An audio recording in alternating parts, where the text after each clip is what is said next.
A very good afternoon to all of you, those who have joined with me in the session number 4 of our program, Meet with the Winners. As you know that this program is meant for some specific purpose. The purpose is that to make the fellow people back home, to inspire and motivate them about their educational career, how to choose the career, how to become successful. So this program is meant for this purpose only. The format of program used to be normally, I used to call one person at a time in this program. But this time, unfortunately, I have got 2 persons. So 2 is better than 1 always. So today I'm going to introduce 2 guests, and both of them are female. They are great educators and great achievers. So I will be calling them one by one and giving their background, educational background to all of you. Please note them out and try to understand. And then after the introduction, the question and answer session will begin, which will be really going to be very helpful for all the people who are still in the college and want trying to make decision which line to take, which line not to take, where to go, where not to choose. All these things will come up during the discussion because this decision can only be given, or this kind of path will be only shown by those who have already gone through that. So these achievers have passed all the hurdles and difficulties and problems. They will be giving you best description of the problem that you might also go to face. So to begin with, I will first of all introduce you Dr. Anju Anna Jacob. She is at present currently assistant professor in the School of Engineering of Emirates Aviation University. Prior to joining EAU, she has served as an engineering faculty at University of Bolton, Ras Al Khaimah, and Manipal Academy of Higher Education, Dubai. Not only she restricted to her education up to PhD only, she has also added some value for her degree by passing the course EASA CAR 147 and GCA CAR 147. This enables her to become an instructor in the aviation industry.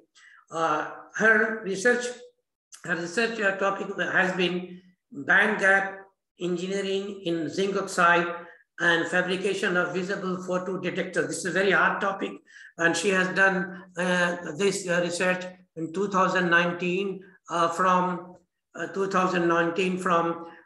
VIT Vellore University Institute of Technology. This is a very famous private institute in India. You can see the number 2 after the BITS Blami.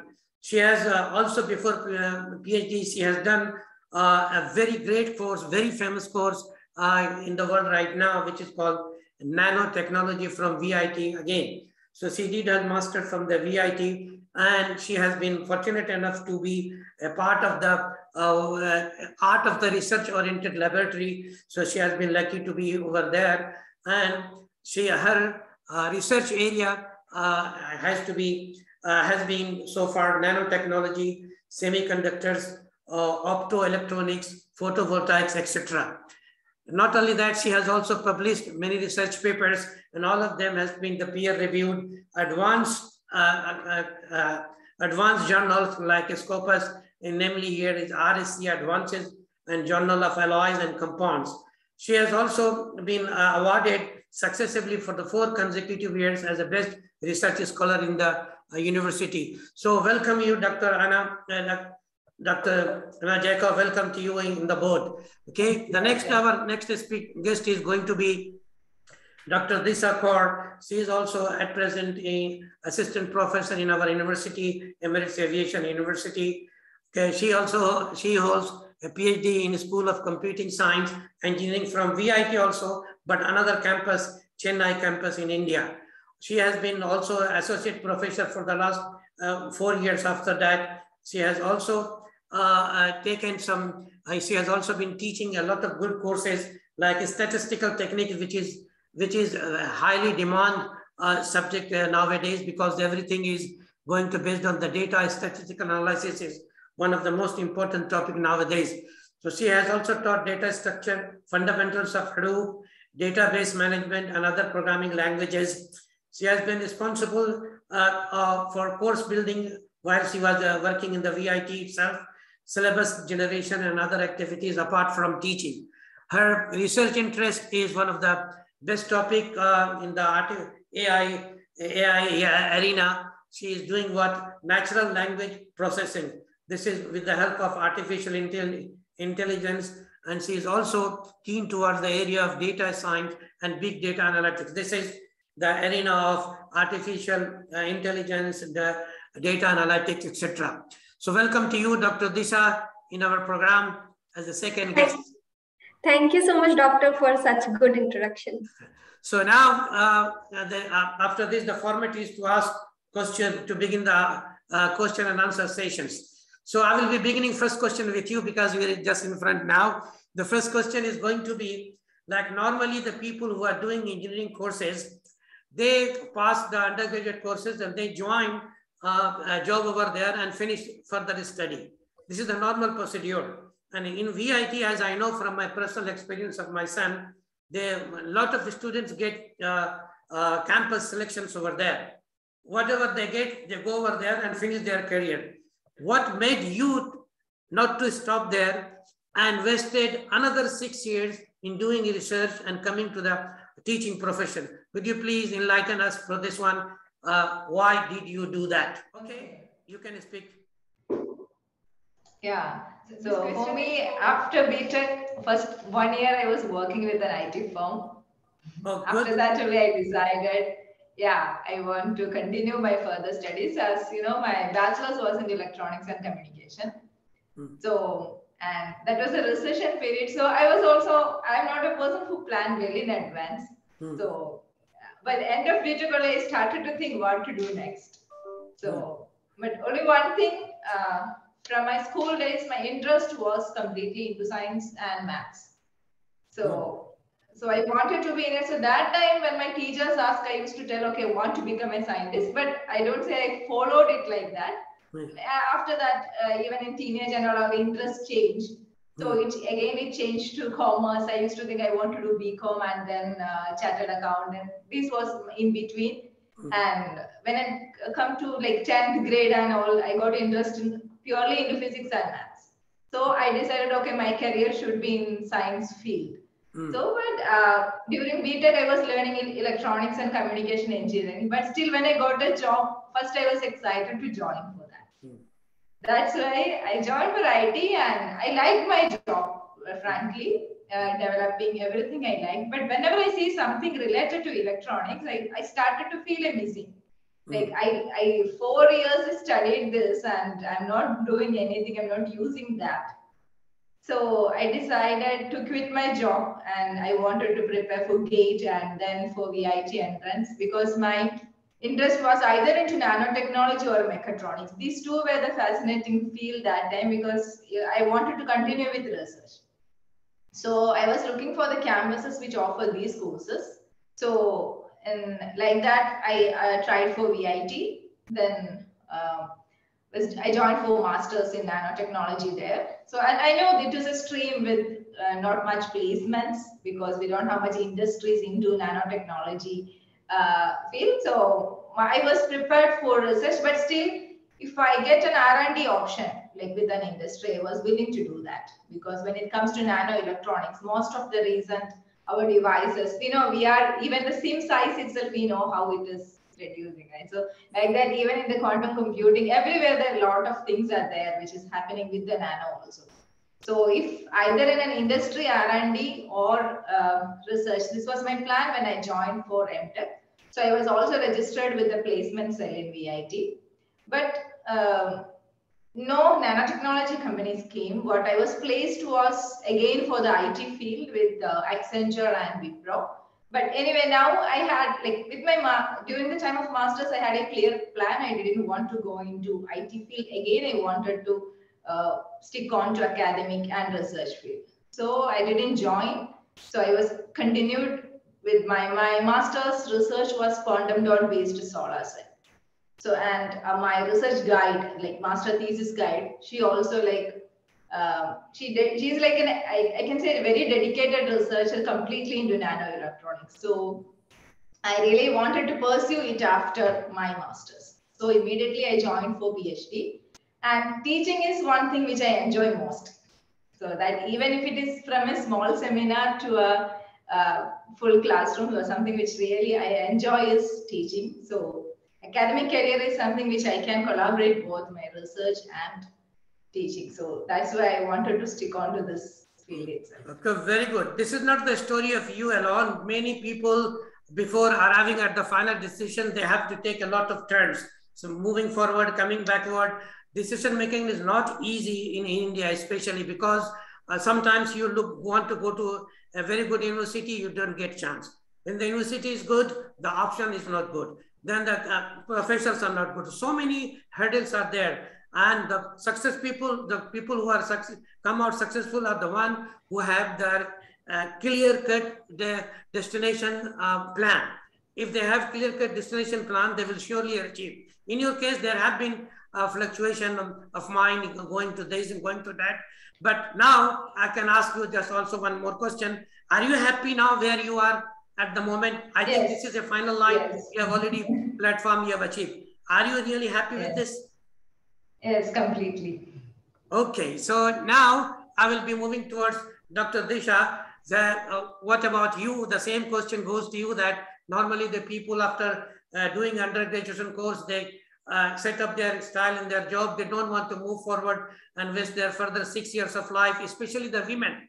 For the women, I have been taking more 6 years, okay, is more difficult than the male. So you have already taken these decisions. What have been the reason not to stop there and moving forward and reaching to this position? Could you please explain our audience? Yeah, hello, doctor. It's a good question, but I can only tell according to what I have gone through and what I have faced through. Like for me, it was more like my father was very supportive for studies. Anything for studies, he was okay with, but he didn't know anything like what PhD does, what a doctorate degree does. He knew till master's, okay, that is the highest level and that is what could be done. And somewhere along the line, many things changed. Like I always wanted to be a doctor, like a proper, like a doctor. So that was always there inside me, that I wanted to be that. But because I went into an IT field and I did my bachelor's and master's there, then somewhere I was still not satisfied. Like I wanted to be something. Can I do that still? Can I be can I achieve something more than that I already have? So there was that time itself, I knew that I wanted to study more than where I am.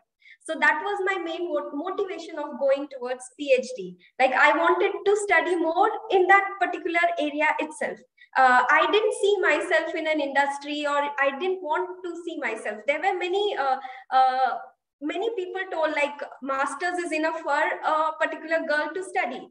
You don't require. Right. But even if the people say, if you don't work towards it, if I would have not worked towards getting a particular guidance of going till there, or if I would have not made an effort of taking that particular form, filling the form, cracking the interview, if I would have not done that, even my parents will not support me. So even to get till there, I feel you have to do something first. You have to give them the belief, yes, I can do if given a chance. So I think that we should take that one step ahead and do think, yes, I can do, please give me a chance. And you have to prove it to them. So it is irrespective of gender, I feel. As of now, I feel it is irrespective of gender. A person has to prove, can that time be given? Because at a moment, time is very crucial. Even after getting into PhD, you cannot tell.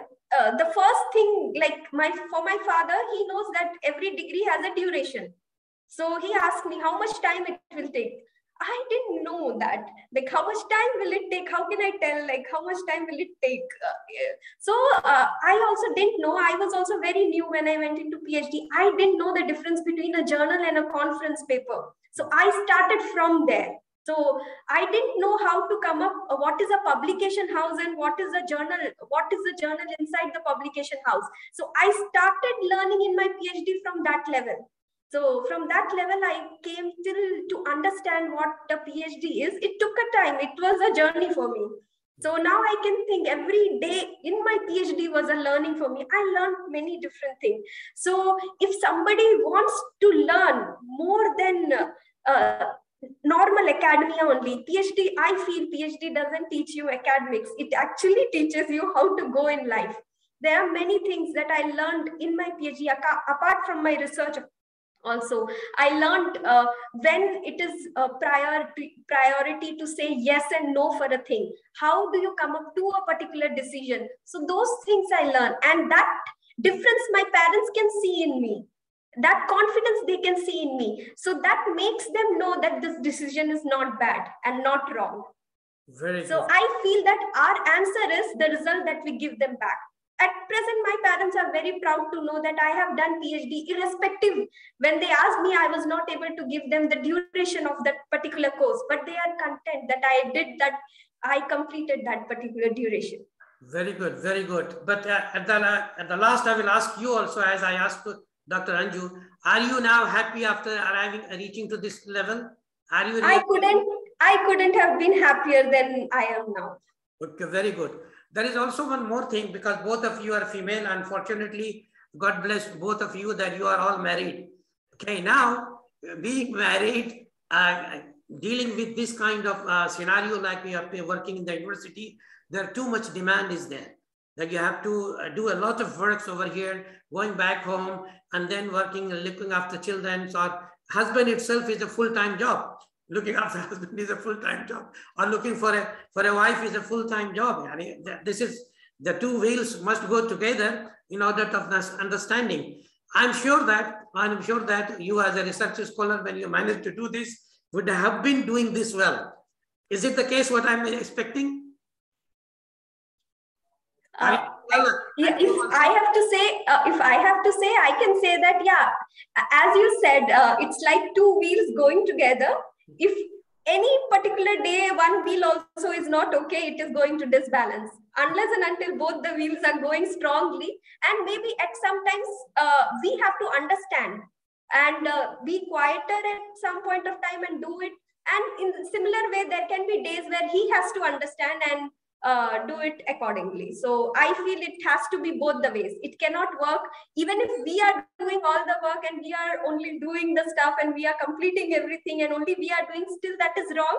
And if only that person is doing because we are working, so if he is only taking care, that is also wrong. So I feel both the things should work equally.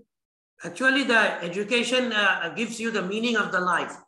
Education is for the life. Education is for adjustment in the life. Educated people, the first thing they learn is they learn how to adjust in every scenario. So if you are doing that, that means you are proving that you have really been educated yourself.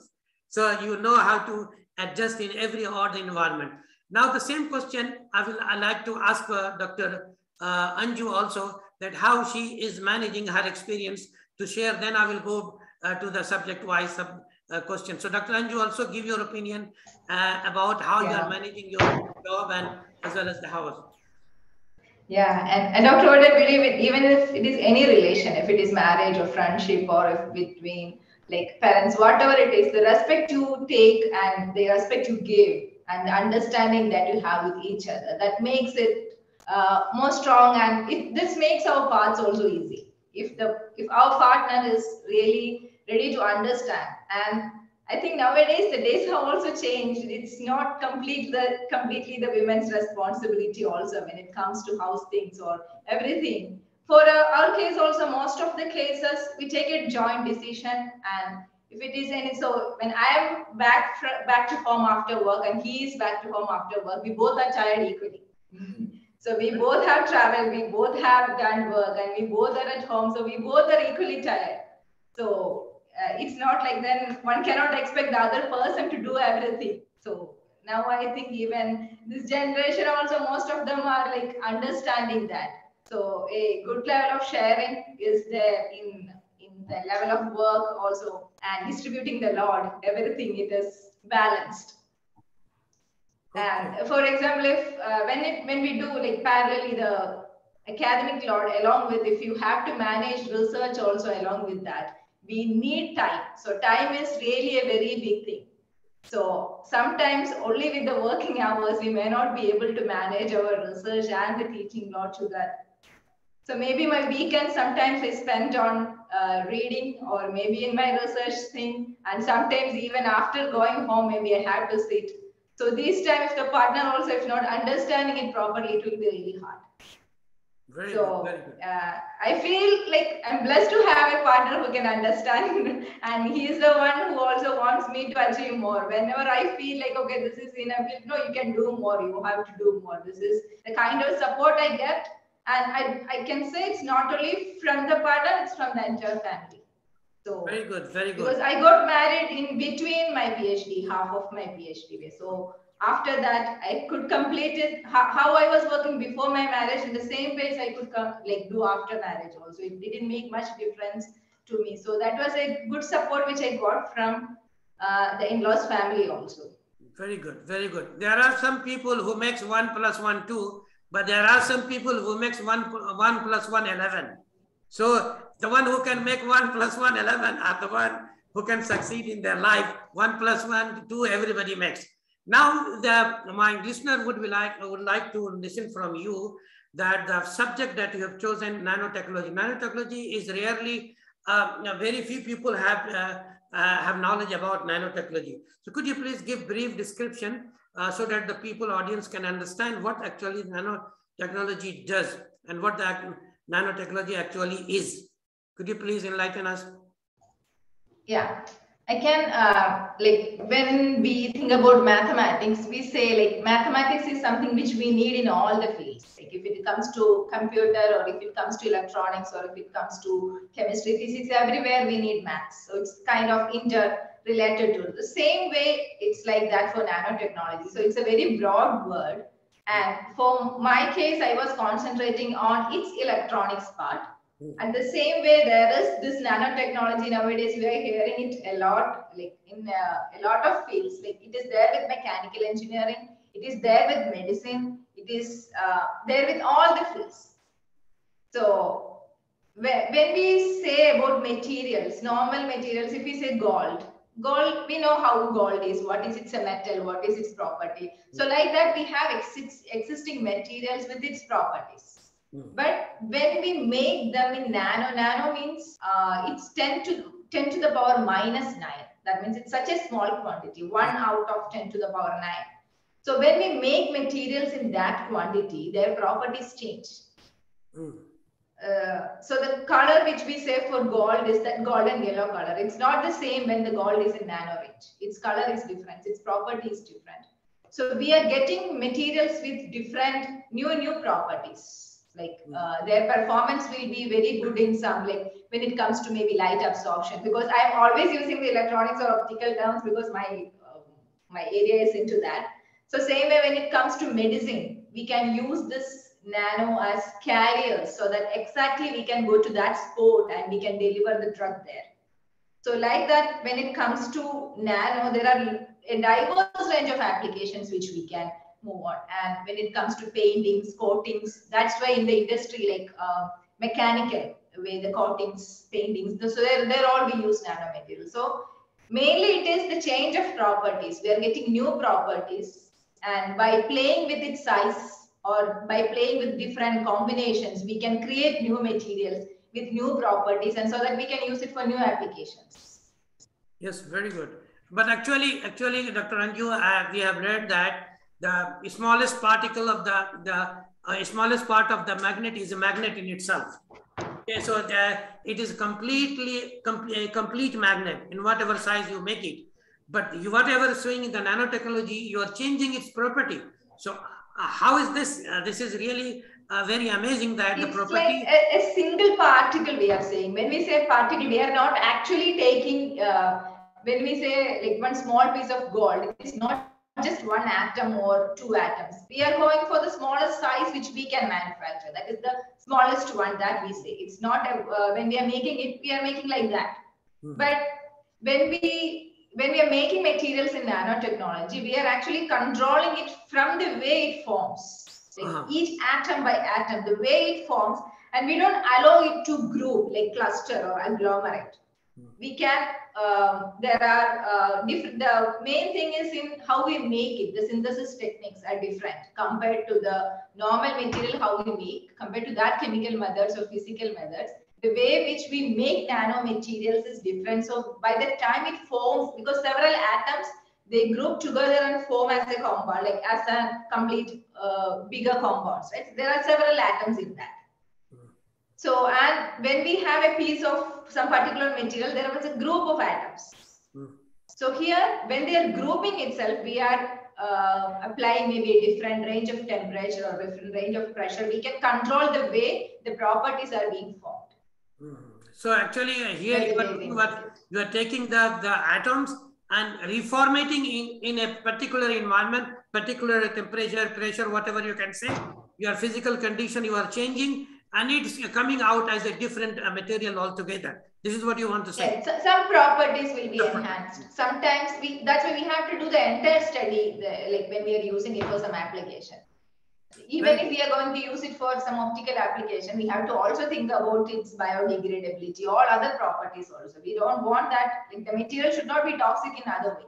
Very good. So give some application, the present application, how we are benefiting through this technology.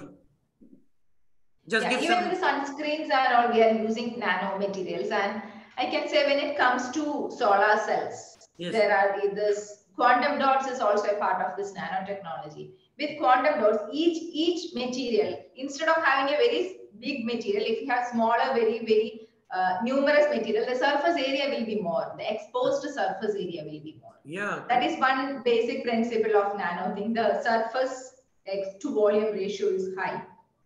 So more region is there to get exposed. Because each one is a single material. So each nanoparticle contributes into that, and more surface area is there. So the overall efficiency will increase when it comes to a solar cell, or wherever we need, the surface properties are really good. Very good. So now I will move to Dr. Disha. Dr. Disha, is you have done one of the most important thing, which is your natural language processing. Okay, could you please explain that what through the natural language processing, what you are going to want to achieve, and how you are doing? You are taking the help of artificial intelligence, data scientist. What actually you are doing? Could you please elaborate it for our audience? There are many students are there now today, so just help them out. Yes, doctor. Actually, my area is more different from Dr. Anju's area. But it is good to know a different area for sure. So my area is more on natural language processing, because my PhD was in speech recognition. Right. So my PhD was in speech recognition, in which I worked on Indian English. So according to me, natural language processing is like we speak to each other, right? We are able to understand each other. We don't need a medium. Only one medium. English is understood by everyone. So with that, we are able to communicate without any other hindrance or any problem. So similarly, can we make a system or computer be that efficient? So that is the main purpose of natural language processing, is like making the system naturally able to process how we process a language. Can a system also process? So in simple terms, I can say it that. Can we make a system process it? So for this applications, you can see n number of applications. I think the first application everybody knows is word corrector. As you try to send an SMS, and if it's not in English, it's in your regional language, before sending, it will automatically type correct itself and send what he feels is correct. Like according to him, he is understanding in our messaging system or corrector system, understands in that way, and it predicts, okay, this should be the next word. So it auto corrects it and sends it. So that is one of the application which everybody uses, but they don't know it is actually an application of NLP, natural language processing, inside it. Another application, I think nowadays everybody has Google Alexa, Siri, so everybody uses it, right? How they communicate with it? They just say, hello Siri, and it activates, it understands. Again, there will be many times you might see that your way of saying or your pronunciation is not understood by Siri or Alexa. It will say, no, I cannot understand, or no, I am unable to understand. Why is that? Because they are trained more on, according to me, they are more trained with American English and British English accent. So when it comes to different accent, it is not able to perform similarly. So my work was to give a recognition system towards Indian English. And for that, I gave a justification, like already available acoustic models are not towards Indian English accent. And it gave a very less accuracy when we turned towards that. So my work was to give a proper justification that there is a requirement of similarly to make a model should be more towards, our model should be created more towards Indian English accent. So for that, you need to have a pronunciation model, like how we pronounce it and how our language, how our Indian language, actually our regional or mother language affects our English. Even when we see we are three different people from three different places of India, right? And we all pronounce each, or we all have our own way of speaking, or we all have our own way of dealing with, or way of speaking English, or way of pronouncing English. But how will we make a system understand all three or four of us at the same time? So we should have that. So that is one thing that. Very good, Disha. But do you think, think about India, there are 3,000 dialects, so many languages. 2,000. How you people will be able to control all of these? Yeah, so for that you can actually work on two ways. Like either we can come up with some linguistic features or acoustic phonetic features. We can work in two ways. So I was more towards acoustic phonetic features. I have done little work towards that, and I built a model that is generic model, but still but I did a test in which because I was in South India, so when we used to sit and come up with some rules, linguistic rules, which we can implement to create a pronunciation model. So those rules were more towards South Indian accent. So my model works better for South Indian speaker. That also we have established. Okay, very good. Because our models are more towards, sorry? Very good. But through this, who are going to be benefited? That's what, if I can establish for Indian English, and if I can have models, so if a speaker is irrespective, he doesn't have to have a proficient English or so, or a speech recognition system or any NLP system, irrespective of language. I have just given an example of Indian English. It should be for language. It can be, if you're speaking Arabic, it should understand. If you're speaking Hindi, it should understand. And also there is a variation when a female speaker speaks and a male speaker speaks. That again is a difference. That is a different way, because for a system, it is the wave that goes. It is not the person that is going, or a region that is going. It is the wave or sound wave. I will cut you also. It is said that language, if you want to speak love words, speak in Urdu. If you want to give impression to the person, speak in English. If you want to fight with this, talk in strong Punjabi. So these are also an observation regarding the languages. Because the way you speak also affects, because tones, speech, everything changes. Like the one Munda, in the Punjabi, what you say, the normal people will say very, like especially Bengali. Bengali people are just, they speak so, like begging type of style, same word, but that their pronunciation is completely different. How this all is going to be managed?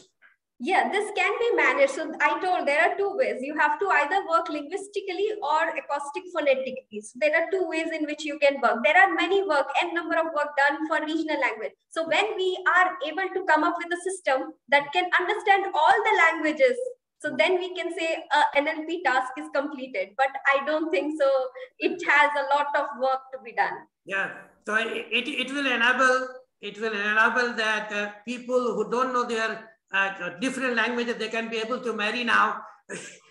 Yeah. Now even there are many research that has done by just knowing the way you start your first sentence, people can understand what emotion are you in. That can also be generated by NLP. You can actually, with your way you speak, a person can tell what is the emotion you are in. So a research has been done and is in process. You can actually come up with that kind. So anything that you can think of a person has, if we can make a system understand that, it's good.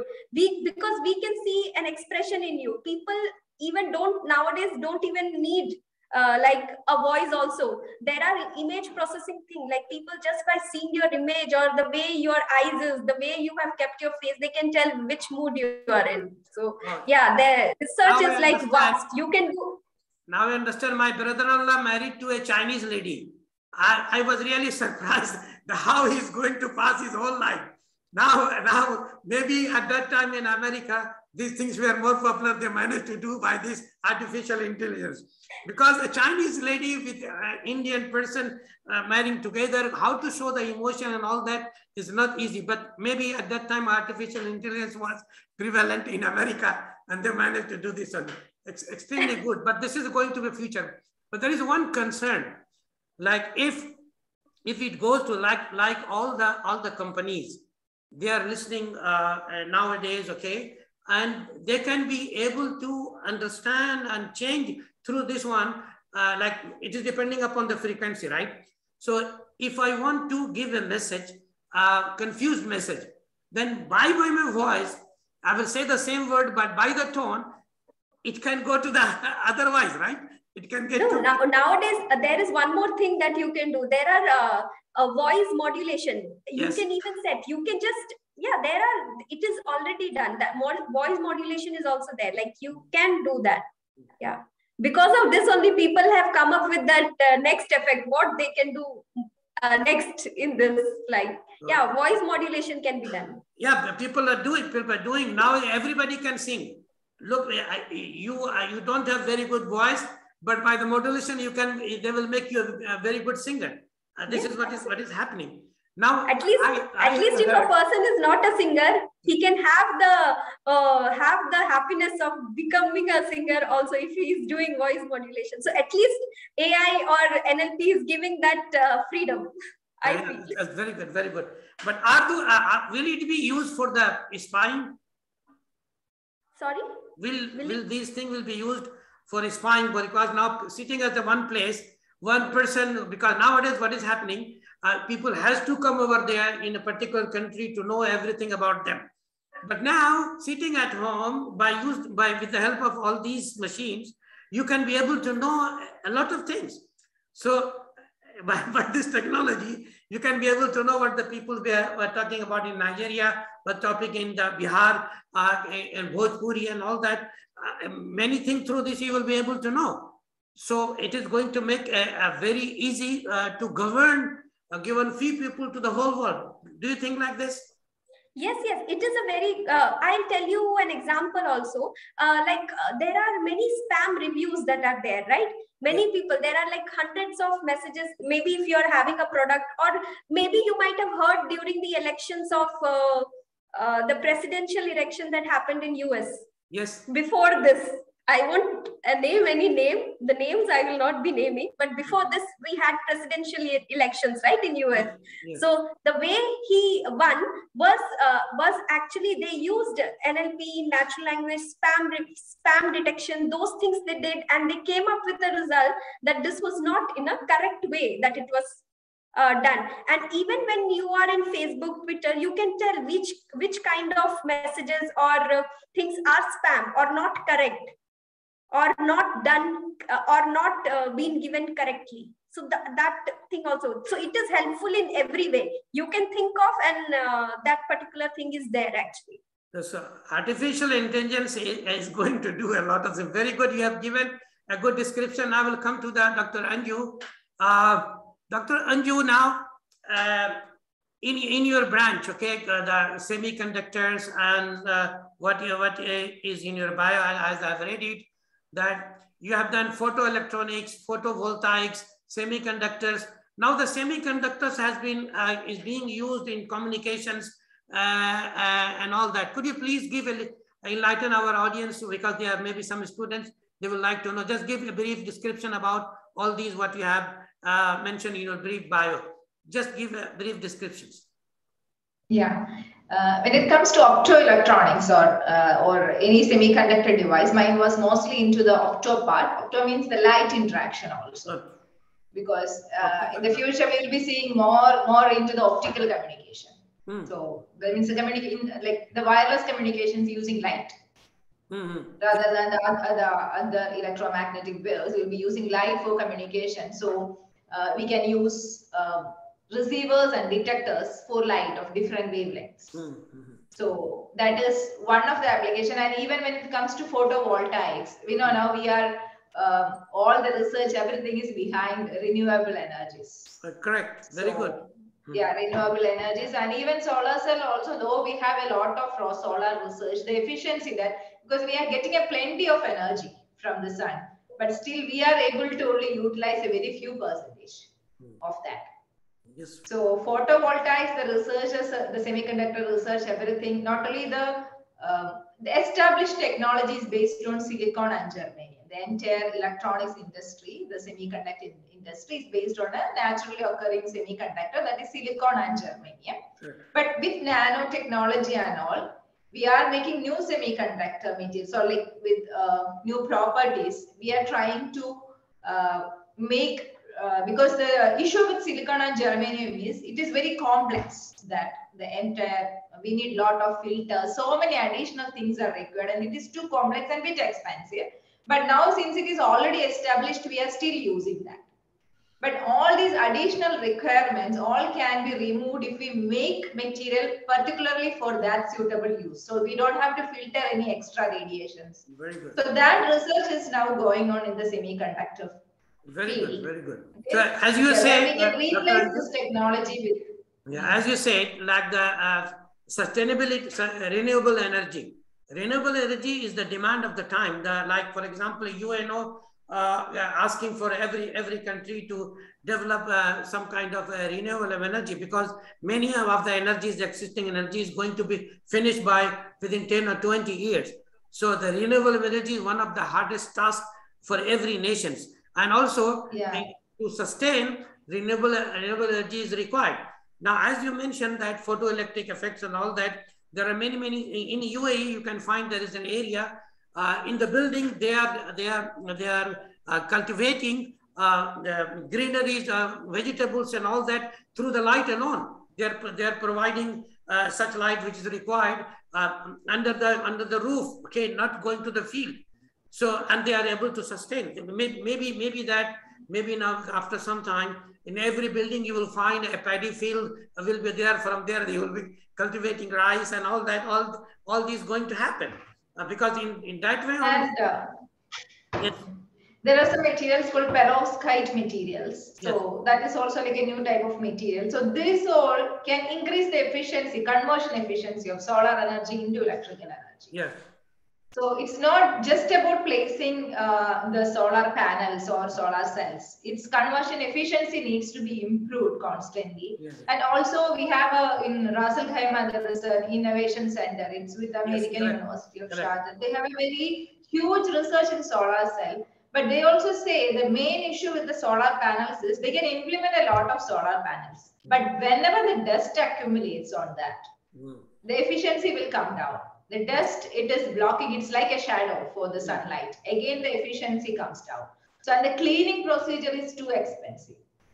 So these all ways, there are a lot of scope of research. How can we still improve that? Even though we improve, like if we implement the solar cell or solar plant, how can we maintain it without losing the efficiency? And now when it comes to this war scenario and all, research is also focusing into the clean fuel, like the hydrogen fuels. So in UAE, we have a scope like with this, like for making the hydrogen fuel, if we can use the solar energy, both are renewable then. Very good. So these kind of lot of scopes are there, and depending on the geographical location also, because in UAE we have plenty of solar energy, but if we can use it effectively, especially for making hydrogen fuels, like the clean fuel. So it is really good if we can think about in that way. Very good. Now, Anju, Dr. Anju, I give you, if you give it a chance, if you want to advertise your profession to my listener out there, how you will advertise your profession you are in, how you will tell them that join my profession, what good things you will talk about yourself so that the people can join your professions and do the same course that you have taken.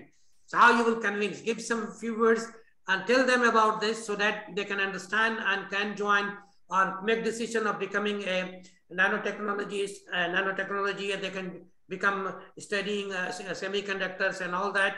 So how you will market yourself, your achievement to the fellow listeners? Nanotechnology, if you are really interested in going deeper into the science, because when it comes to engineering, we can two ways. One is going to the complete higher end, like the device level, or we can even go to the lower end, the deeper. We can go in depth and we can start from the molecular level. We can come with new concepts. So both are there. So yeah, when it comes to semiconductor industry itself, two end. One is completely on the device fabrication. So there the technology wise, and one is into the deeper finding new materials which can help us in the device. So both are two different ends. So if you are more a person who like to do the complete hands-on on the existing systems, we can go into the device level. So nanotechnology is more into those who are really interested in going deeper into the physics behind that and start from the very base. So if you have interest in science, especially chemistry, physics, then to the technology altogether, you may have to go in the fields which you may not like also sometimes, because when we take core electronics, we may not like to come back to chemistry. It's especially after +2, we may completely say bye-bye to chemistry, and then we are in an engineering field for 4 years. And after that, in a master's or PhD, if we ask you to go back and refresh your chemistry, everyone may not like that. Correct. So if you are really okay with that, that also is but it's really interesting because we are the one we can tune the properties of the material. We can play with the material. It's not only the existing materials, we can tune them, we can change the properties, lot are there. And when you get new results, you yourself will get fascinated. You can fascinate yourself by getting new results with new property. Excellent, so excellent. That is there, but a lot of reading is required. A lot of efforts is required. You have to be dedicated. You should have a sound knowledge of physics, mathematics, chemistry, and you have to be dedicated. You cannot move out. Once you've chosen, dedicate yourself, and after every dedication, the result surely and certainly come, except few failures. So efforts. And for some experiments, you may have to wait for weeks or months to know the actual result of that. Correct. Very good. So that patience is also required when it comes to. I will move to Dr. Disha. You are trying to do a lot of language processing. Why don't you change all the language into mathematics? Because mathematics is understood by each and everyone exactly the same thing.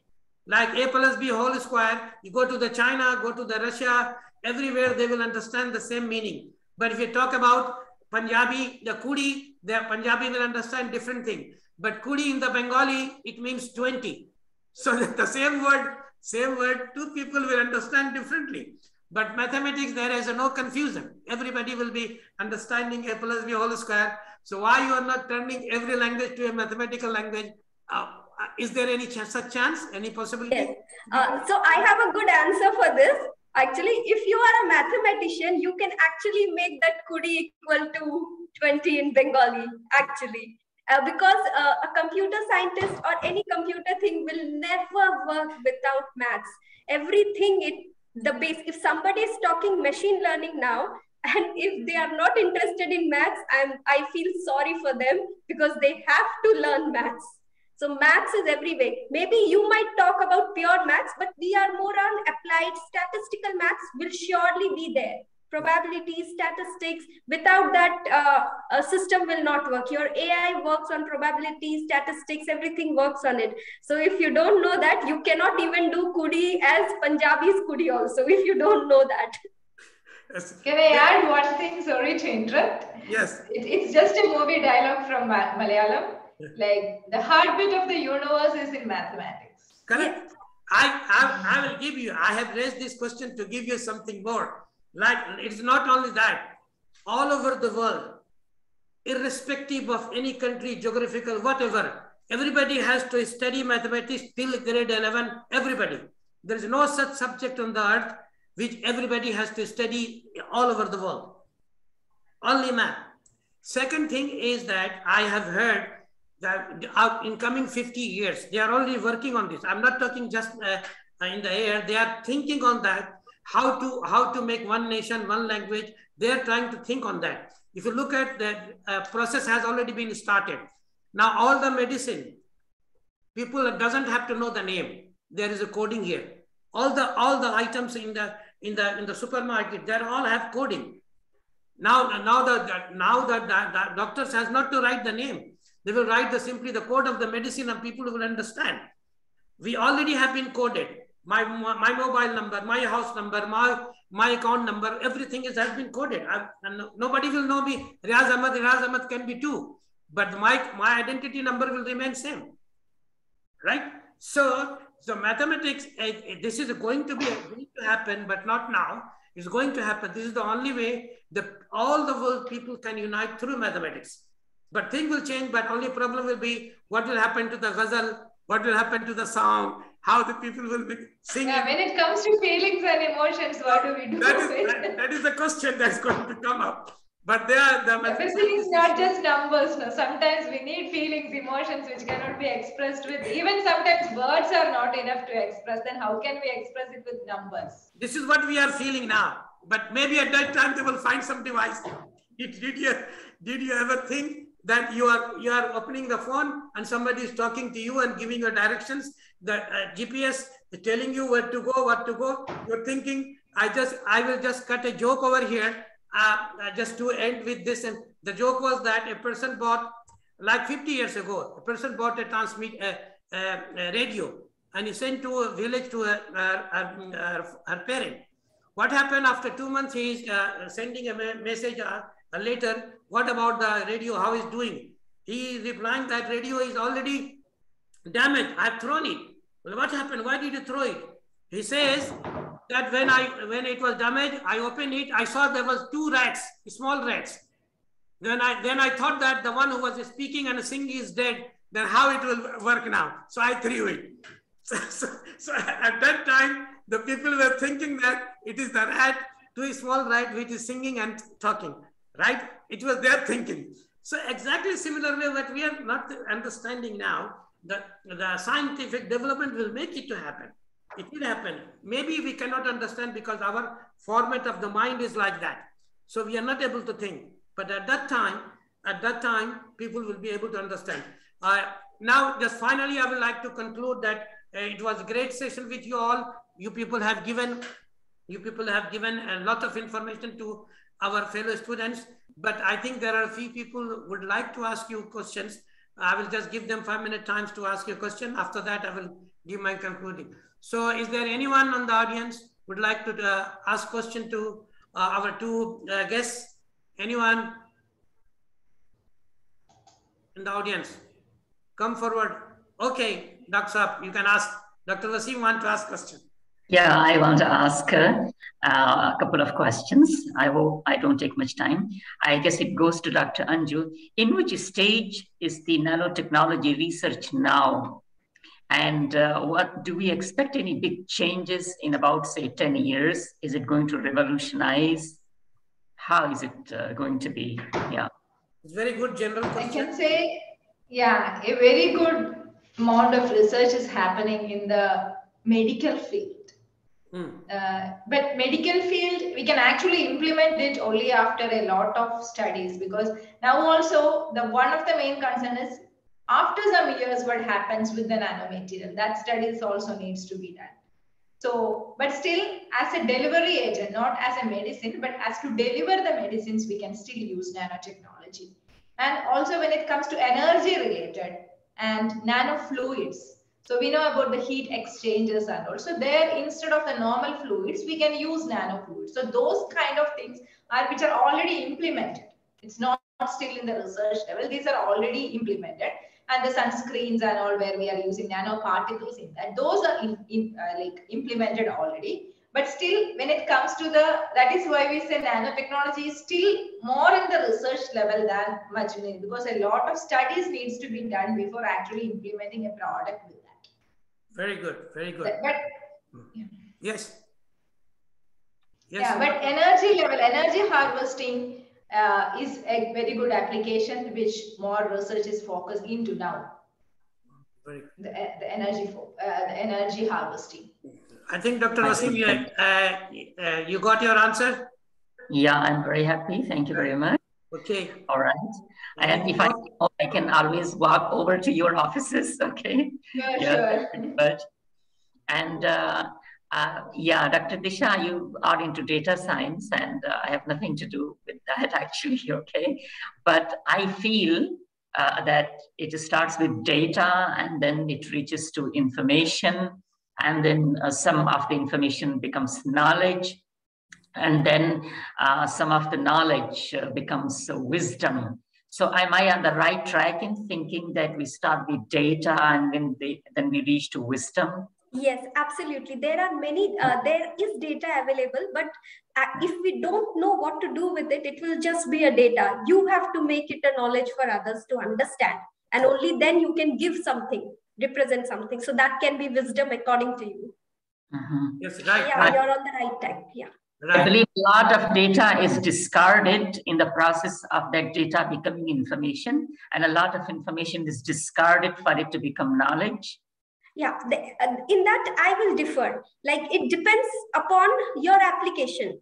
Depending upon where you're using it, you might not require all of the data for that particular task which you are doing, right? So suppose if I am only going to do like keyword recognition, or I just want to know, I just want to emphasize on the words. So I really have to discard all other things and only come up with those emphasized words. If I am going to keep all other words, they will just be noise for me. So whichever word you're getting discarded. But if I am going to do text summarization or something like that, with the keywords, I need to have other supporting words in that particular case. So in that case, if I am deleting other words, it might be noise for other application, but not be noise for this particular application. So again, it depends which kind of cleaning you're doing according to the application that you're working on. Very good. As you said, Dr. Disha, that data is data unless you don't know how to use it. As it used to be a few years ago, the kachras. Kachras were real kachras. But now, after the recycling process began, look, there are many, many people who have made their earnings through this one. Now, recycling of plastics wastage are becoming a big business. I think hundreds of, rather millions of people are doing business on that. So, thing is that how you are able to make it for your benefit. So, as in the case of the data, rightly you have said. Is there anyone else who want to ask? Afroz, are you there? Can I add on one more thing along with that question from Doctor? When we say anything about lightweight materials and stronger and lightweight, that is a trend now. Everything which is flexible, which is lightweight, but it is stronger. So those properties comes from nano. And I heard cars may be coated in such a way that they won't need cleaning if nanotechnology is used. Yeah, even the paints are there, self-cleaning. Self-cleaning paints. Yeah, so we know that leaf, which is the water-repellent leaf. True. And the bird's feathers. The bird's feathers will never get dirty. Yeah. Yeah, so this is some part in nanotechnology which is called biomimics. So that means these all things are already in nature. It is studying like the spider web. We know how thin it is, but how stronger it is. So like that, from these fiber technology everywhere, it's called biomimics. So these things are already in nature, but we are trying to learn what is the principle behind that and is trying to implement it. Oh, so and learning same from with the leaf, the water repellent leaf. Why that leaf? Even if we pour water into that, it is repelling that. True. So that property is the one which we are using for coating, for water repellent, like dust-free thing. So it is like a self-cleaning thing. Excellent. And I have heard about the automatic refilling water bottle, but I don't know whether it is still implemented or not. Like taking the molecules from, because recently in Dubai I have heard like that automatic filling is there. Like basically water is hydrogen and oxygen. Vapors from vapors. Sorry? Water from vapors. Yeah, water from vapors. From humidity in the air. Yeah. Okay. Yeah, from that, that's a clean water because we're just taking the molecules in the proper proportion and that one. So these things are, which are like, if we can properly implement it, it's really useful. And so these are the biomimics. So from the existing things, we are trying to implement that. Artificial raining is maybe one of the part. Artificial raining, which is happening in the UAE most of the time. I don't know. Remember the exact word? Cloud seeding. Yeah, seeding. Yeah. Cloud seeding.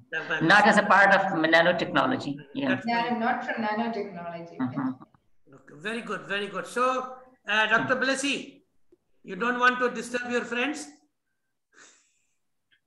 Dr. Blessy? Hello, Doctor. Yes. Yes, would you ask question to your friends? This is your time now. Take the revenge. Yeah. Revenge.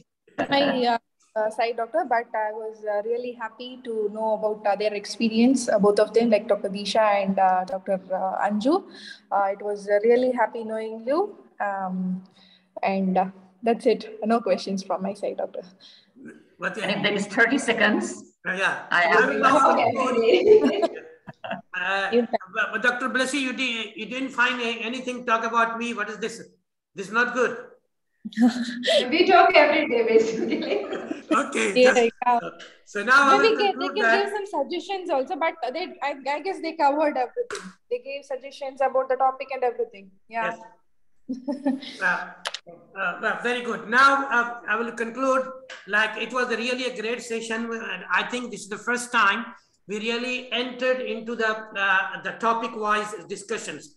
If there be any students who were watching this program, they must have benefited. But from the life experience, few things came up. Number one is, like what Dr. Anju has said, that she was really very much confused in the beginning, what to do, what not to do. Okay, so sometimes she was not getting good college, sometimes she was not getting good subjects. These will happen to each and everyone.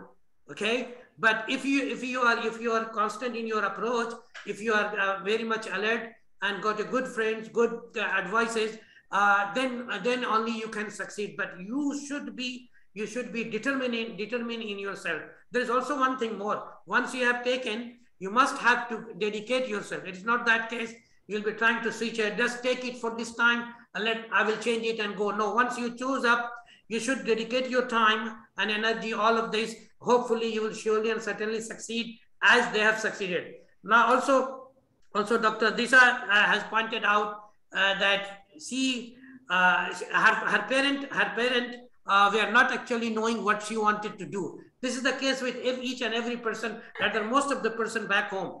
Their parent doesn't know. I remember when I was teaching in the school, like 1983, one parent came and asked me, where is my son? So I asked him, okay, what is the name of your son? So he said me, he comes with him, and his father doesn't know the name of his son. This is the case and scenario in some cases, and he doesn't know. Forget about in which class he is studying. So there are some cases, but but nowadays things are changing. She got some kind of encouragement from the parent, okay, and then only she could succeed in her family. She has 3 sisters. All of them managed to achieve great successes because maybe her elder sisters has helped her, or rather gave her a guideline that she could also succeed. But at the end, she is now here and she is in a position to guide many other people. Thank you very much, both of you. You have enlightened us, given us. May God bless you and give you more success and laurel in your futures. Keep smiling, keep doing good, stay safe, stay at home. Goodbye. I would like to end my session over here. Thank you very much. Thank you very much for the opportunity. Thank you. Thank you. Thank you. Thank you very much. Thank you. Thank you, everyone.